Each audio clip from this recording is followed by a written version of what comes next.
దేవుని నామానికి మహిమ కలుగును గాక. మనం అందరం కళ్ళు మూసుకున్నట్లయితే ప్రార్థించుకొని కీర్తనలు వివరించుకుందామండి. కళ్ళు మూసుకొని ప్రార్థన చేసుకుందాం. పరిశుద్ధుడు అయిన మా ప్రియ పరలోకపు తండ్రి, మీ ఘనమైన అతి శ్రేష్టమైన నామమునకు వేలాది వందనములు ప్రభువా. యేసయ్య, మరొక రోజును మాకు ఇచ్చి తండ్రి సజీవ లెక్కలోంచి మీ సన్నిధి కాంతిలో మరొకసారి తండ్రి మమ్మల్ని నూతన పరిచినందుకు వందనములు చెల్లిస్తున్నాం ప్రభువా. ఇగో తండ్రి, మేము తండ్రి వినేందుకు తండ్రి వేగులు పడి వచ్చి ఉండగా తండ్రి మాకు కావాల్సిన ఆత్మజ్ఞానాన్ని వివేకాన్ని మెండుగా అనుగ్రహించండి. అలాగే ప్రభువా, నేను తండ్రి నిలవబడి మాట్లాడుతూ ఉండగా మీ సమయోచితమైన జ్ఞానాన్ని వివేకాన్ని తండ్రి ఆత్మ సహాయాన్ని తండ్రి మాకు అనుగ్రహించండి ప్రభువా. ముఖ్యంగా కూర్చున్న వారికి కూడా తండ్రి వినే బుద్ధిని పుట్టించి వినుబుద్ధిని పుట్టించి తండ్రి ఆసక్తి కలిగి శ్రద్ధ కలిగి తండ్రి వారి వినేందుకు తండ్రి మాకు నేర్పించండి. మీరే మాకు బోధకుడు కనుక ప్రభు మాకు నేర్పించి మా ఆత్మను తృప్తిపరిచి తండ్రి ప్రభు కావాల్సిన ఆత్మజ్ఞానాన్ని అక్షయ ఆహారాన్ని మాకు అందించమని ప్రార్థిస్తూ ఇక్కడ కూడి ఉన్న ప్రతి ఒక్క బిడ్డను దీవించండి, ఆస్వాదించమని ప్రార్థిస్తూ యేసుక్రీస్తు నామంలో ప్రార్థన సమర్పించుకుంటున్నాం మా ప్రియ పరలోకపు తండ్రి. ఆమేన్. కీర్తనల గ్రంథము 39వ అధ్యాయము ఒకసారి మనము చూసుకుందామండి. 39వ అధ్యాయము 1వ వచనము. దీంట్లో నా నాలుకతో పాపము చేయకుండానట్లు నా మార్గములను జాగ్రత్తగా చూచుకొందును. దావీదు గారికి ఒక మాట అంటున్నాడండి. ఏంటంటే ఆయన నాలుకతో పాపము చేయకుండా ఆయన చూసుకుంటూ ఉన్నాడండి. దీనిలోకి వెళ్ళే ముందు ఒక ప్రశ్న అడగాలనుకుంటున్నాను. ఈ వారం అంతట్లో మన ఆదివారం నుండి ఈ ఆదివారం వరకు ఎంతమంది దేవునికి ప్రార్థించకుండా నేను ఉండలేదండి, ప్రతిరోజు నేను దేవునితో మాట్లాడాను అన్న వాళ్ళు ప్లీజ్ రైజ్ యువర్ హ్యాండ్స్. అందరూ ఈ వారం అంతట్లో కూడా నేను దేవునితో మాట్లాడకుండా ఉండలేదండి, ప్రతిరోజు ప్రార్థన అనగానే ఏంటి దేవునితో మాట్లాడటం. సో అందరూ మాట్లాడారు కదా. కానీ కొంతమంది ఉంటారంటే ఏంటంటే వారు ప్రార్థించకపోయినా పర్లేదు కానీ భోజనం చేయకుండా ఉండలేరంట. దేవునైనా మర్చిపోతారు కానీ ఒక పూట భోజనం మానేస్తారు. భోజనం తినడం మర్చిపోతామా మనం? ఏమైనా మర్చిపోం, కానీ దేవునితో మాట్లాడడం కొంతమంది మర్చిపోతారండి. మనం రోజు తింటూ ఉంటేనే మనం బలంగా ఉంటాం. రోజు వాక్యాన్ని చదువుతూ దేవుని మాటలు వింటూ దేవునితో సహవాసం కలిగి ఉంటేనే మనల్ని మనము శుభ్రపరచుకుంటాం పిల్లరా. కానీ దేవుని నుండి మనం విడిచిపెట్టే వారంగా ఉంటే మనము ఎన్ని ప్రార్థనలు చేసినా అవి వ్యర్థమే. కనుక ఇక్కడ దావీదు గారు ఒక మాట అంటున్నాడు. 39వ అధ్యాయము 1వ వచనము. నా నాలుకతో పాపము చేయకుండానట్లు నా మార్గములను జాగ్రత్తగా చూచుకొందును. భక్తిహీనులు నా ఎదుటనున్నప్పుడు నా నోటికి చిక్కము ఉంచుకొందును అనుకొంటిని. మన నాలుకతో ఎన్ని మాటలైనా మాట్లాడవచ్చు, ఎన్ని వ్యర్థమైన మాటలు కూడా పలుకుతుంది, మనకు దేవునికి అనుకూలంగామైన మాటలు కూడా పలుకుతుంది. కానీ మన నాలుకను మనం జాగ్రత్తగా చూసుకోకపోతే, మన నోటికి మనం చిక్కం పెట్టుకోకపోతే విస్తారమైన మాటలు మనం పలుకుతామంట. విస్తారమైన మాటలలో దోషం ఉంటుంది అని వాక్యం సెలవిస్తుంది పిల్లలు. కనుక ఇంకొక వచనం చూసుకున్నట్లయితే యాకోబు రాసిన పత్రిక 3వ అధ్యాయము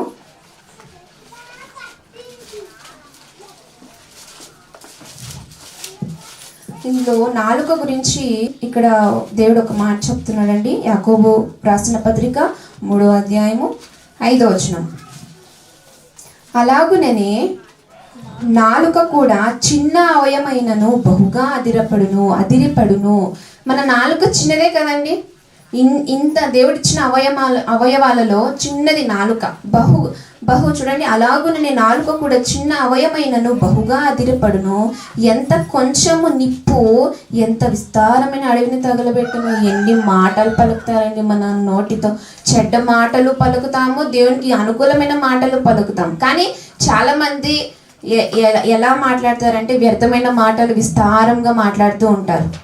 భార్య భర్తతో కానీ భర్త భార్యతో కానీ ఎన్ని విస్తారమైన మాటలు మాట్లాడతారంటే ఏదైనా ఒక గొడవ వచ్చింది అనుకోండి, ఎన్ని మాటలు అంటారండి భార్యని, ఎన్ని మాటలు అంటారండి భర్తల్ని. అలాంటి వారు ఉన్నారు కదా పిల్లరా, చాలా అంటే చాలా ఉన్నారండి అలాంటి వారు. ఆ నాలుక చిన్న అవయమైనా కూడా బహుగా అదిరిపడుతుందని వాక్యం సెలవిస్తుంది పిల్లరా. మన నోటి నుండి మాటలు తక్కువగా మాట్లాడాలి. దేవుడు అందుకే ఒకే నోరే ఇచ్చాడు. చెవి చెవి 2 చెవులు ఇచ్చాడు కదా దేవుడు. అది మనం ఎక్కువగా వినాలంటే తక్కువగా మాట్లాడాలంట. ఎక్కువగా వినాలి, తక్కువగా మాట్లాడాలి. ముందుగా ఎన్నెన్నో మాటలు మాట్లాడుతూ ఉంటారు, కానీ వాళ్ళ బ్రతుకులు చూస్తే ఎంతో అసహ్యకరమైన స్థితిలో ఉంటుంది ప్రియులారా. కానీ మనం మాట్లాడేదానికన్నా మన బ్రతుకులు మనం ఎలా జీవిస్తున్నానో ఇతరులకు మాదిరిగా చూపించి అలా ఉండాలి ప్రియులారా మనము. అలాగుననే నాలుక కూడా చిన్న అవయమైనను బహుగా అదిరిపడును. ఎంత కొంచెము నిప్పు ఎంత విస్తారమైన అడవిని తగలబెట్టును. చిన్న నిప్పు చాలండి అడవిని తగలబెట్టడానికి. అలాగే ఒక్క మాట చాలు మనుషులను దూరం చేసుకోవడానికి, ఒక మాట చాలు దగ్గర చేసుకోవడానికి కూడా ఒక మాట చాలండి. మన మాటలు మనము జాగ్రత్తగా మనం కాపాడుకోవాలి ప్రియులారా. నాలుక అగ్నియే నాలుక మన అవయములలో ఉంచబడిన పాప ప్రపంచమైన సర్వ శరీరమునకు మాలిన్యము కలుగచేయచ్చు. ప్రకృతి చక్రమునకు చిచ్చు పెట్టును. ఒక్క మాటతో మనము కుటుంబాలకు చిచ్చు పెట్టేస్తాం ప్రియులారా. అత్తగారు కోడలతో కానీ, కోడలు అత్తగారితో కానీ ఎన్ని మాటలు అనుకుంటారండి. కోడలు మంచిగా ఉన్నను కొంతమంది అత్తలు ఊరికే ఉండరు. అత్త మంచిగా ఉన్నను కొంతమంది కోడలు విస్తారమైన మాటలు పలుకుతూ ఉంటారు. ఎన్ని మాటలు మాట్లాడతారంటే ఇంకా వారు బాధపడుతున్నారేమో, వారి హృదయంలో నొచ్చుకుంటున్నారేమో అని చూడరు, మాట్లాడుతూనే ఉంటారు. ఒక బానిసలాగా, ఒక భర్తలు అయితే కొంతమంది భార్యలను బానిసలాగా చూస్తారు పిల్లలు. మాట ఎత్తనివ్వరు అంతే. మాట మాట్లాడితే ఇంకా దెబ్బలు పడతాయి అన్నట్లుగా మాట ఎత్తినివ్వరు పిల్లలు. అలాంటి వారుగా ఉంటారండి. కానీ అది చిచ్చు పెట్టేస్తుందంట మనకు. మన నాలుక అగ్ని వంటిదంట. అగ్నియే నాలుక మన అవయములలో ఉంచబడిన పాప ప్రపంచమై సర్వ శరీరమునకు మాలిన్యము కలుగజేయచ్చు. మన శరీరానికి కూడా మన మాట మాలిన్యం కలుగజేస్తుందంట పిల్లలు. అందుకే మన నోటికి మనం చిక్కం పెట్టుకోవాలి. మన నాలుకను దావీదు గారు ఎలా అయితే కాపాడుకున్నారో అలా మనం కాపాడుకోవాలి. ప్రకృతి చక్రమునకు చిచ్చు పెట్టును, అది నరకము చేత చిచ్చు పెట్టబడును. చూడండి, మనం ఇక్కడ చిచ్చులు పెడతాం కానీ మన నాలుక ఎక్కడ కాలిపోతుందండి? నరకంలో కాలిపోతూ ఉంటుందంట. ఇక్కడ సెలవిస్తున్నాడు చూడండి, అది నరకము చేత చిచ్చు పెట్టబడెను అంటుంది. అలాగే ముందుకు చూసుకున్నట్లయితే 8వ వచనము, ఏ నరుడను నాలుకను సాధు చేయనేరుడు, అది మరణకరమైన విషముతో నిండినది, అది నిరర్గలమైన దుష్టత్వమే, దీనితో తండ్రి అయిన ప్రభువును స్తుతింతుము, దీనితోనే దేవుని పోలికగా పుట్టిన మనుషులను శపింతుము. చూడండి, ఒక మనిషికి 2 నాలుకలు ఉన్నట్లుగా అండి. అదే నాలుకతో దేవుని కూడా స్తుతిస్తారంట, అదే నాలుకతో మనుషులని దూషిస్తూ వారిని శపిస్తూ ఉంటారంట. అలాంటి వారుగా మనం ఉంటే మనకి ఏమొస్తుంది పిల్లలు? ఏమీ రాదు మనకు. ఈ ఒక్క నాలుకతో మనం దేవుణ్ణి స్తుతిస్తూ ఇక్కడ మనుషుల్ని దూషిస్తూ ఉంటే అది ఎంత వ్యర్థమైన మాటలు ప్రియులారా, ఎంత వ్యర్థంగా మనం నాలుకను మనం ఉపయోగించుకుంటున్నాము.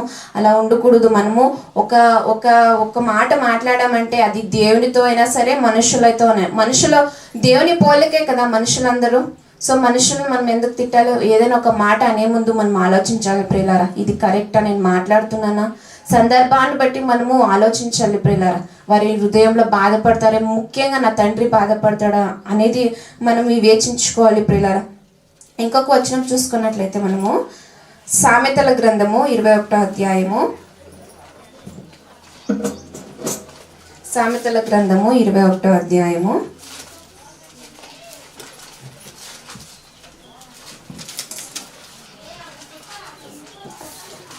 సామెతల గ్రంథము 21వ అధ్యాయము 23వ వచనం.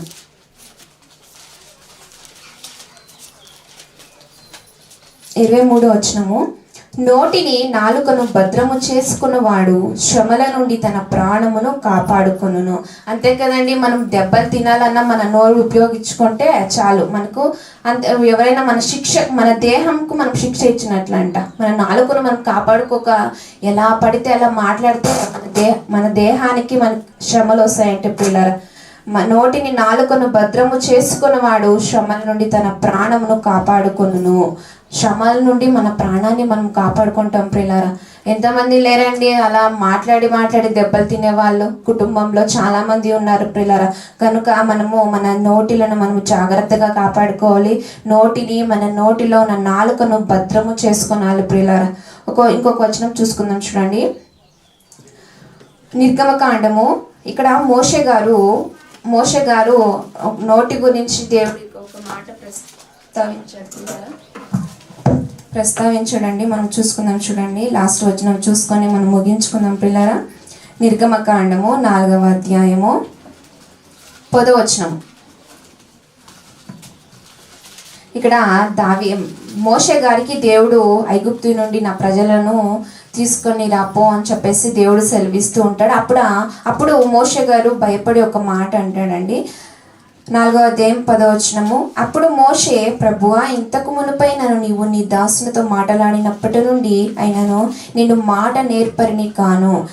నేను నోటి మాంద్యము నాలుక మాంద్యము గలవాడిని యెహోవాతో చెప్పగా, యెహోవా, మానవునకు నోరిచ్చిన వాడు ఎవడు? మూగవానినే గాని, చెవిటి వానినే గాని, దృష్టి గల వానినే గాని, గుడ్డి వానినే గాని పుట్టించిన ఎవడండి? అంతే కదండి. మన అవయవము మనకి ఇప్పుడు నాలుక ఉంది, కళ్ళు బాగున్నాయి, చెవులు బాగున్నాయి, అన్నీ బాగుంటాయి. కానీ లేకుండా వాళ్ళని చూసి మనం నేర్చుకోవాలి ప్రియులారా. దేవుడు నాకు అన్నీ ఇచ్చాడు కదా, కళ్ళు ఇచ్చాడు, చెవులు ఇచ్చాడు, నోరు ఇచ్చాడు. ఇవన్నీ ఇచ్చిన దేవుణ్ణి స్తుతిస్తున్నామా అంటే స్తుతించట్లేదు ప్రియులారా. లోకంలో పడి వ్యర్థంగా గడుపుతున్నామేమో. అన్నీ ఇచ్చినది కూడా దేవుడే, కానీ ఇవి అన్నిటినీ, అవయవాలన్నిటినీ చెడుకు మనం అప్పగించేస్తున్నాం, సాతానుకు అప్పగించేస్తున్నాం ప్రియులారా. ఇవన్నీ ఇచ్చినది దేవుడే, ఎవరు చేయలేరు అవయవాలను.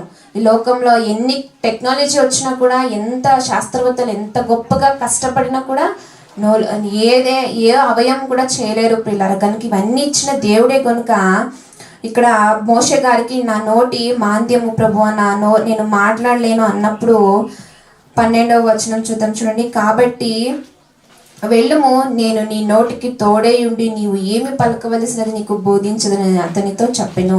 మన నోటిని మనం కాచుకుంటే ప్రియులారా, ఎక్కడైనా మనము మాట్లాడాలంటే దేవుడు మనతో బోధిస్తూ ఉంటాడు. మనకు దేవుడు తోడుగా ఉండేట్లుగా చూసుకోవాలి. దేవుడు ఎప్పుడు మనకు తోడుగా ఉంటాడంటే ఆయన ఆజ్ఞలను గైకొని ఆయన చిత్త ప్రకారంగా మనం జీవిస్తే మాత్రమే మనకు ఆయన తోడుగా ఉంటాడు. మనము ఇక్కడ చక్కగా కూర్చున్నామండి. ఇక్కడ కూర్చొని బయటకు వెళ్ళిన తర్వాత మనము సాతాను క్రియలు చేస్తుంటే దేవుడికి మహిమకరంగా మనం జీవించినట్ల ప్రియులారా కాదు. కనుక అలాంటి వారుగా ఉండకూడదు. చూడండి, మోషేకి ఆయన నీ నోటికి నేను తోడై ఉంటాను అని మోషే గారికి సెలవిస్తున్నాడు ప్రియులారా. అలా మన నోరులో మనం కాచుకోవాలి. మనము మంచిగా ప్రవర్తించి మన నాలుకను మనం కాపాడుకునే వారుగా మనం అందరూ ఉండాలని నేను కోరుకుంటూ నా మాటల యొక్క ముగిస్తున్నాను. కళ్ళు మూసుకొని ప్రార్థన చేసుకున్నాను. పరిశుద్ధుడైన మా ప్రియ పరలోకపు తండ్రి, మీ ఘనమైన అతిశ్రేష్టమైన నామమునకు వేలాది వందనములు ప్రభువా. అవును తండ్రి, మేము తండ్రి ఎన్నో విస్తారమైన మాటలు పలుకుచు తండ్రి ప్రభువా, మమ్మల్ని మేము తండ్రి ప్రభువా, మేము మాలిన్యంలో తండ్రి, సాతాను క్రియలలో తండ్రి, సాతాను వలలో చిక్కుకొని పోతున్నాము ప్రభువా. అవును తండ్రి, ఎంతోమంది నోటిని కాచుకోక ప్రభువా, జాగ్రత్త పరుచుకోక తండ్రి, నోటి ద్వారా ఎన్నో చెడ్డ మాటలు బూతులు పలుకుతూ ఉంటారు ప్రభువా. ఇక మాటకు మితమే లేదన్నట్లుగా తండ్రి ప్రభువా అలా పలుకుతూ ఉంటారు తండ్రి. అవును ప్రభువా, అలాంటి వారుగా మేమందరూ ఉండకుండా ప్రభువా తండ్రి, మీ చిత్త ప్రకారంగా జీవించి తండ్రి ప్రభువా, మేము తండ్రి వెళ్ళే మీ వరకు తండ్రి, మీ దగ్గరకు మేము చేరేందుకు మాకు సహాయం చేయమని ప్రార్థిస్తూ, మా దేహంలో ఏ అవయమైతే ఉందో ప్రభు అన్నిటిని తండ్రి మేము జాగ్రత్తగా చూచుకొని కాపాడుకొని మా జీవిత యాత్రను కొనసాగించి తండ్రి, విస్తారంగా మాట్లాడకుండా ప్రభువ, విస్తారమైన మాటలలో దోషం ఉండునని వాక్యం సెలవిస్తుంది కనుక ప్రభువ, ఆ దోషానికి మేము లోబడిగా తండ్రి ప్రభువ, మీ వాక్యానికి లోబడి తండ్రి మమ్మల్ని మేము కాచుకొని తండ్రి, ఏ ఒక్క పాపపు వలలో చిక్కుకోకుండా మేము తండ్రి జాగ్రత్తగా కాపాడుకొని తండ్రి, మా నోటికి మీరే తోడుండి నడిపించమని ప్రార్థిస్తూ తండ్రి, మోషే గారికి ఎలా అయితే నీ నోటికి నేను తోడై ఉంటానని వాక్యం చదివిస్తుంది కనుక ప్రభువ, మేము కూడా తండ్రి మా నోటికి తండ్రి మీరు కావలి ఉండి మమ్మల్ని నడిపించండి, రక్షణ మార్గంలోనికి త్రోడుకొని ఇంకా తండ్రి మాకు పరిపూర్ణత చెందేందుకు తండ్రి కేవలం నటిస్తూ నటన జీవితాల్లో మేము ఉండకుండా తండ్రి, ఇక్కడ కూర్చున్నప్పుడు ఒకలాగా బయటికి వెళ్ళేటప్పుడు ఒకలాగా ఉండకుండా తండ్రి, మేము మా జీవితాలు మీకు తెలుసు కనుక, మా హృదయాల్లో ఏది ఉందనేది మీకు తెలుసు కనుక ప్రభు, మేము తండ్రి జాగ్రత్తగా తండ్రి మసలు కొనేందుకు మీరు సహాయం చేయమని ప్రార్థిస్తూ తండ్రి ప్రభు, మా కొరకే రాని అన్న మా ప్రియ రక్షకుడు మీ కుమారుడైన యేసుక్రీస్తు రాకడలో తండ్రి మేము తండ్రి ప్రభు ఆయన రాకడ కొరకు సిద్ధపాటు కలిగి ఉండేందుకు తండ్రి ప్రభు మాకు అందరికీ సహాయం చేయమని ప్రార్థిస్తూ తండ్రి ప్రభు, కేవలం ఇక్కడ విని వదిలేసే గుంపులో ఉండకుండా వినిన దాని ప్రకారంగా ఎలా మేము మా నోరులను మేము కాచుకోవాలి, మా నోటి నాలుకను తండ్రి ఎలా శుభ్రపరచుకోవాలి, కాచుకోవాలి, ఎలా తండ్రి మేము కాచుకోవాలనేది మాకు నేర్పించండి. భద్రము చేసుకొని మా యొక్క దేహానికి శిక్ష రాకుండా మమ్మల్ని మేము కాచుకునేందుకు మీ ఆత్మ సహాయాన్ని, మీ వాక్య జ్ఞానాన్ని అనుగ్రహించి కృప చూపించి నడిపించమని ప్రార్థిస్తూ యేసుక్రీస్తు నామములో ఈ ప్రార్థన మనవులు అడుగు వేడుకొనిచున్నాము మా ప్రియ పరలోకపు తండ్రి. ఆమేన్. అందరికీ వందనాలండి. Thank you.